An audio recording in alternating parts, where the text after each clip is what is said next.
Well, Rookie mini camp is here for the New York Jetsies, and that got me thinking about all these rookies. It's time it's the time of year now where all the fan bases of all the teams fall in love with their rookies and start learning about their backstories and their families and their mama and their papa and their sister and their brother and what they did in high school and everything else. And we fall in love with all the guys and we say, he's going to be a Hall of Famer. And oh my goodness, yeah, we got this guy. You're not going to believe what this 6th round pick actually can do. It's unbelievable. Well, now they're most of them are not going to work out, but it got me wondering. The Jets, of course, have picked 4 players who are projected to be high impact players. We had 3 in the first round, 1 in the second round. All 4 of those players, Bailey, Sadiq, Cooper, and Pons, are expected to be impact players this year as rookies. The others we'll see, but those 4 in particular are expected to be key contributors to hopefully a successful team.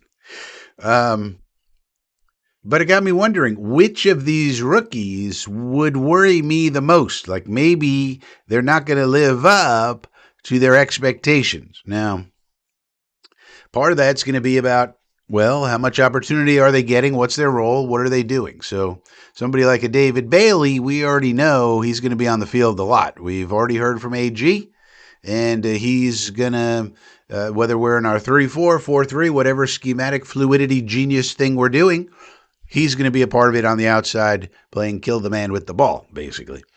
And so we don't have to worry about him. I think he's going to put up good numbers.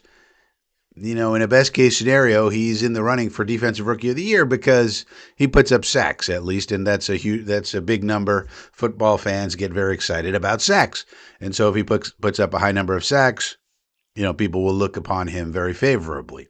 All right, then you got Kenyon Sadiq, who is certainly going to be a big part of the offense and a big part of 12 personnel, which I think we're going to do a lot, and so I'm not really worried about him either.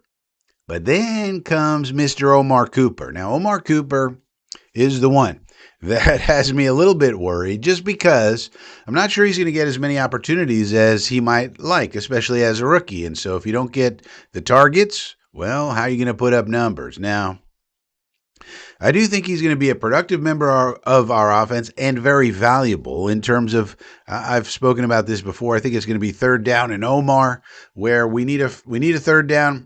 Get him the ball, he will get you that 1st down. So that's very valuable and good. But I just don't know if he's going to put up the kind of numbers you might expect of a 1st-round wide receiver simply because we already have Garrett Wilson. We have A.D. Mitchell, our big home run threat, bomb threat down the field. And then we have these 2 guys, Mason Taylor and Kenyon Sadiq, are running around the middle, the seams. They're gonna require a lot of passes going their way because they're going to be open. And so how much is going to be left over for Mr. Omar Cooper? Now, if it works out that way, not to mention we also have Breece Hall. We just signed to a big extension, not that big, but a nice extension for him. And he's going to be around. And so he's going to, get a bunch of checkdowns and so forth and so on. So how much is left over? Now, I understand you might say, Frankie, that's a little optimistic for the offense. We haven't had an offense around here like that for a long, long time, and that's true.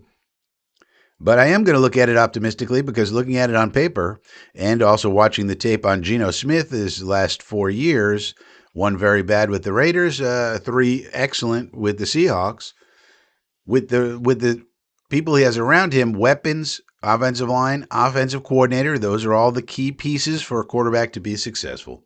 I think he can be successful, and I will be surprised if he's not. All right, and I'll eat my words if he isn't. Okay. Therefore, if that's the case, and we already had a top 10 running offense last year with no quarterback, that's hard to do. You don't have threat balance, hard to run the ball. Well, we had a top 10 in yards per game. Even with that. So how much better could we be this year, especially with the slight upgrade of Parham over Simpson? So all that to say, I think the offense will be good. And I think it will have a lot of yards to spread out amongst Sadiq and Mason Taylor and A.D. Mitchell and Garrett and Brees. But the one guy who may fall a little short, Mr. Omar Cooper. Now, here's the good news.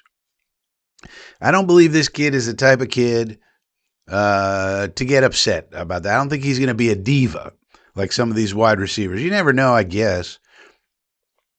But I don't think he is. I don't think he's going to cause us any problems. I think that's one of the reasons they targeted him. Not that these other guys are divas, but I think that's one of the things they liked about him. He's just a solid dude. Whatever role you carve out for him, he will make the best of it and be happy about it and not cause any kind of problems. And if he's our third down, specialist, need a first down, throw it to Omar. He'll get it for you. Type of situation. All right, good. And hopefully the team has enough success where everybody's happy, everybody can eat to some degree. And if just so happens his rookie year isn't as, explosive and amazing as maybe it could be, all right, we'll get you in year 2, buddy. And he'll be like, all right, because things are on the right track and everybody's happy with the direction of the team. So that's what I think. Let me know what you think in the comment section down below, and I will see you